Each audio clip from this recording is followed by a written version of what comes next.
एक महत्त्वाची बातमी, महाविकास आघाडीचे 3 उमेदवार विजयी होतील याची खात्री असं थोरात म्हणतात। काँग्रेस नेते बाळासाहेब थोरात यांच्याकडून हा विश्वास व्यक्त करण्यात आलाय।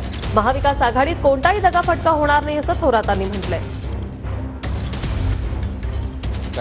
आणि या निवडणुकांची आता उलटी गिनती सुरू झाली असं सुद्धा बोललं जात आहे। विश्वास आहे पूर्णपणे महाविकास आघाडीला दगाफटका कुठलाही होणार नाही। खात्री आहे, आम्हाला विश्वास आहे, खात्री आहे, आमचे 3ही उमेदवार विजयी होतील। पण 12 उमेदवार आहेत, 11 जागा आहे, कुणाची जागा विकेट जाईल असं वाटतं? विकेट कोणाच जाईल मला माहीत नाही, पण आमचे 3ही उमेदवार विजयी होतील। नक्कीच आज ज्या पद्धतीनं प्रश्नोत्तराचा तास चालला, आमदारांना निधी वाटप करण्यात येत आहे आणि पुरवणी मागण्या सुद्धा अजित पवार घेत आहेत, कसं पाहता याकडे? नाराजी आहे काय? त्या बाबतीत तर सगळ्याच सदस्यांची नाराजी आहे, महाराष्ट्राची नाराजी आहे।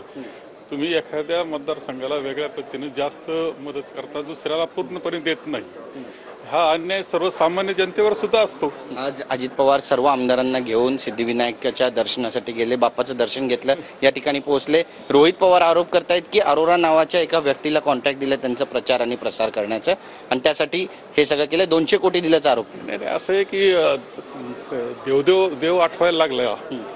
देव कधी आठवतो आपल्याला माहिती आहे। आता पराभव, त्या महायुतीचा पराभव त्यांना स्पष्टपणे दिसतोय।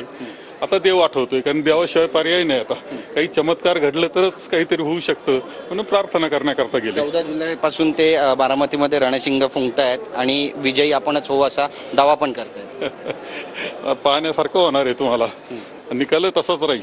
नक्की, धन्यवाद आमच्याशी बोलल्याबद्दल। कॅमेरा पर्सन सिद्धेश नाईकसह गिरीश गायकवाड, TV9 मराठी, मुंबई।